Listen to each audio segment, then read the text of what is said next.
Guys, what the fuck?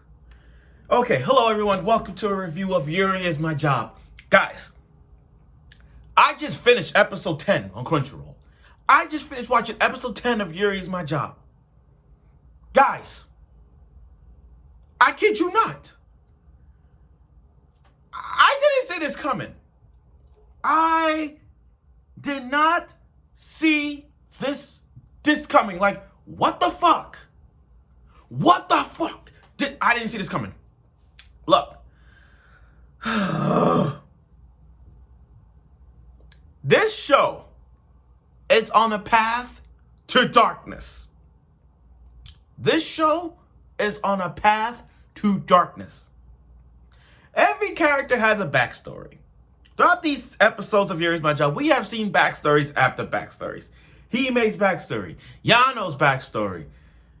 Last week was Kanako's backstory about why she became a yandere in the first place. Now we get the Sumika's backstory.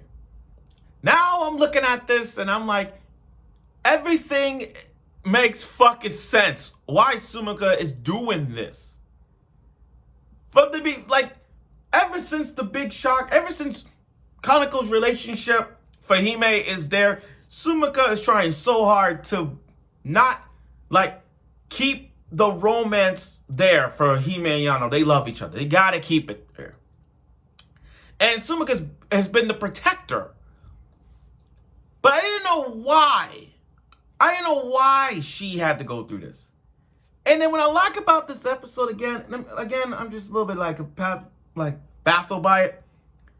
It all makes sense because previous in the episodes, they did mention how it was the original at the time before Yano and Hime came. And I like shows like this because the answers is right there. And the answers gave us what we wanted. And again, I didn't see this coming. I know people have read the manga. I didn't read this manga yet. I mean, I got the comment from last week saying it gets better in chapter 59. I didn't read it yet. I didn't read it. But I am gonna read this once this show airs. So I'm gonna take some time and be patient. But let me talk about this episode, because I gotta say, talk about a backstory and talk about a twist. Yo, let's begin in this review of episode 10 of Yuri's My Job, because there's some shit I gotta say. Okay, after last week's episode of Yuri's My Job, we now get now we get to Sumika's backstory. How did it all start? What makes her being the rightful protector of this cafe? We got it. So she tried to tell Kanako not to get involved in the romance. There's difference between sisterhood and the romance. The sisterhood is a bond. Their bond is tight. But when you put the romance into the sisterhood thing, the romance of a love triangle will erupt. And that's what this was. So for Sumika's backstory, it's like this. It was the big three. It was the original three. You know, the owner, who we don't really see her a lot. I mean, we do see her, but not as much. Anyways, her, Sumika, and the other girl, I was surprised, Nini. I was surprised that was her with the long hair. I didn't know who she was. And I'm going to get to her later. So the original three was running the cafe. And then this bitch comes in. This bitch. Excuse me if I'm cursing, but I need to say it. This bitch-ass mommy version of her from Rent a Girlfriend, this mommy version. I can't stand characters like her, and I know mommy from Rent a Girlfriend is coming back. I can't stand that bitch, and I'm going to do a review of season 3 of Rent a Girlfriend, but that's a different topic in another way. I'm talking about this new Goto, this new purple hair girl with the mole on her cheek. She's a bitch. She's a bitch. I mean, at the time, Sumika was she was Nini's little sister, quote unquote little sister. But then it got a little serious with the romance. Goto brought in the romance into this relationship between Sumika and Nini's relationship. She got involved in the relationship. I mean, literally just whispering by her ear and then kissed her. Kissed her. That's some, I understand it's Uriness, but damn, kissed her in the back. Wrapping around her finger. She's wrapping around her little finger, trying to toy the relationship that Nini and Sumika has with the little sister thing. But it wasn't like, but she took that and just escalated to a whole nother level. That she allowed Nini to break up with Sumika with the cross, the cross, and become her switcher. To become like, give me your cross. I'm going to be in love with her. Because you have to remember, Sumika and Nini at the time, little sister, they weren't like together. They weren't like in a romantic relationship. They weren't like that. It was there for the show. But when romance really got involved in the relationship, like really relationship involved, Goto stepped in. That twisted bitch came in, twisted it up a bit, ended the relationship that Nini and Sumika had in the non-romantic thing, but in the sisterhood vibe. And then after all of that, after Nini in love with Goto, after being strictly in love with her, Goto just ditched her. She ditched her. She like, bye, I'm leaving. I'm like, damn. You broke her heart.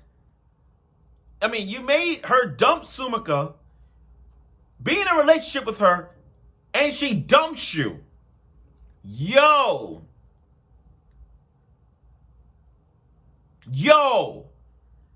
That's twisted bitch. Like, oh my God, oh my Lord. I don't know. I mean, like, she's on that hated level. She's on the hated level of mine from the Shield Hero, Mommy from Rent a Girlfriend. I don't even know. I got this gut feeling.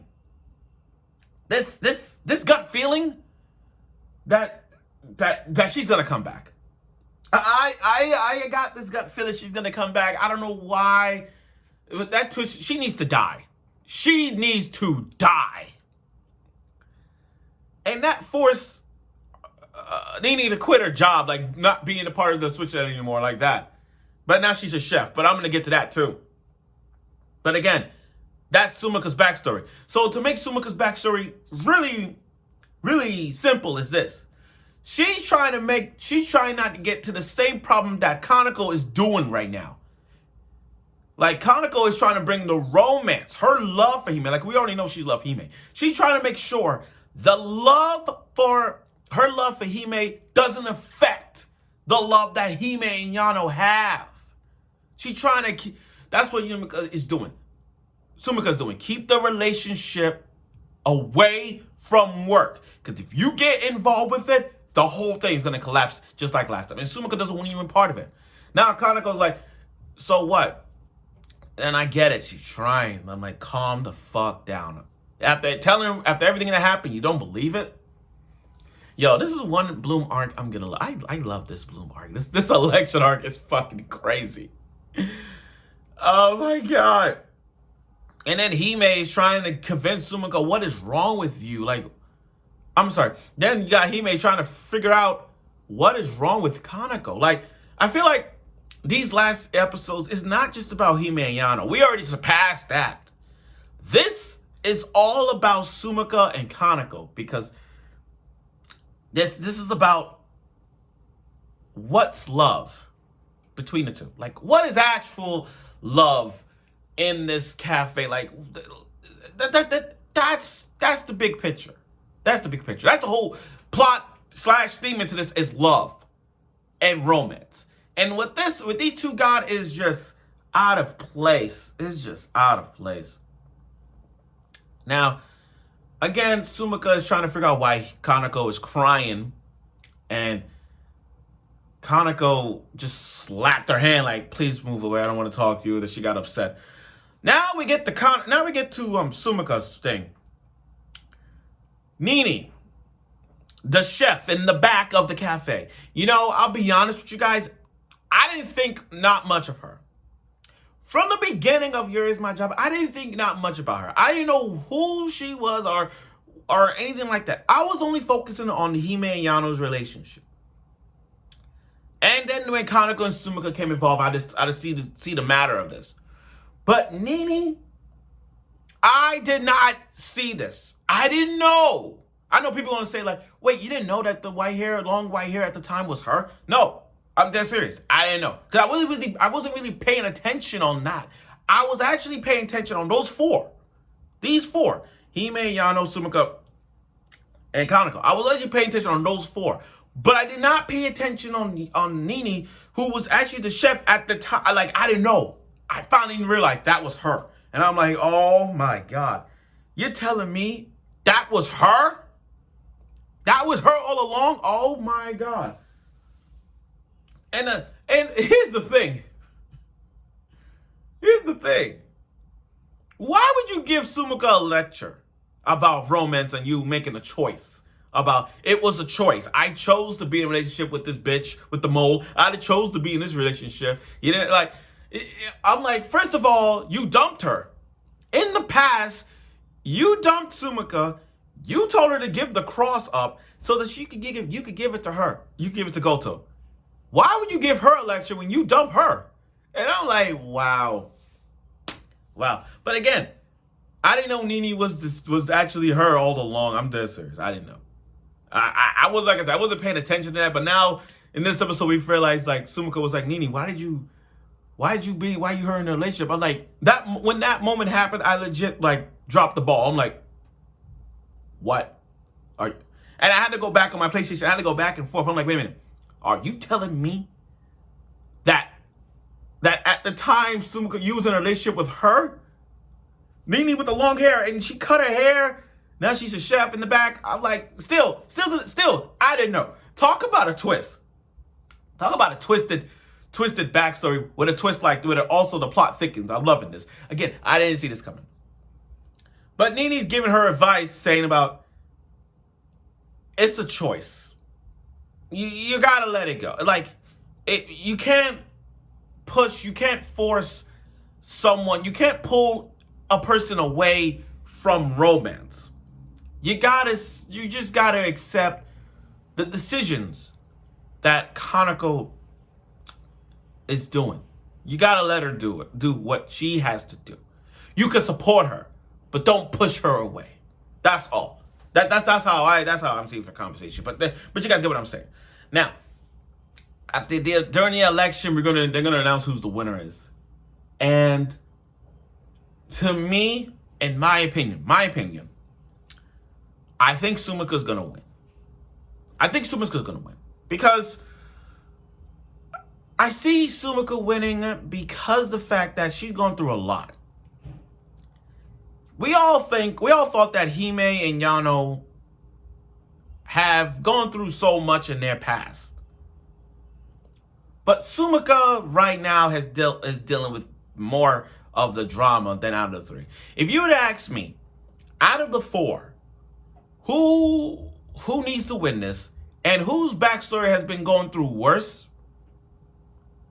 it's Sumika. I think Sumika's backstory is going through worse, and then Yano is second, and then I'll put Hime third and Kaneko fourth. But Sumika's backstory is more like, what the fuck? Like, talk about getting dumped, talking about surrendering your cross, and just seeing the girl got dumped and cry. You didn't do a goddamn thing about it, you know, because that's like a rejection thing. And then you get an advice from a girl who dumped you. It's just, damn. I hope, like I said, that twisted bitch Goto. Why do I get a gut feeling she's gonna come back? If there was ever a season 2 of Yuri My Job, which they should, that bitch needs to come back so I can slap the taste out of her fucking mouth. The way she was toying with her, whispering in Nini's ear in the backstory, trying to seduce her with her voice, you know, yeah, but damn, she gotta go. She got to go. I kid you not. But that's here and there. So anyway, this episode was fantastic. I mean, literally fantastic. I mean, yeah, every backstory, every character's backstory tells a story. And about why they doing this, why they stopping this, what makes them who they are, this and that. And Sumika's case, her backstory is so gut-wrenching. Like, oh my God. I didn't see this coming. But yeah, that's what it is. So, again, talk about a twist like this and just amplifies it to a whole nother level. It's just there. And I hope Sumika wins the election. I really hope she wins. I know everybody's saying like, oh, Yano's fan favorite for everybody. But to me, Sumika needs to win this. She has to win. To change the landscape of this bloom, she has to do it. But again, talk about a twisted backstory with a plot like this. Oh my God. I love it. So, I look forward for next week's episode of Here's My Job. We're almost done with this. I kid you not. I'm getting the figures. I get a DVD. I'm kidding you not. But I look forward for next week's episode of it, and I'm sure you will.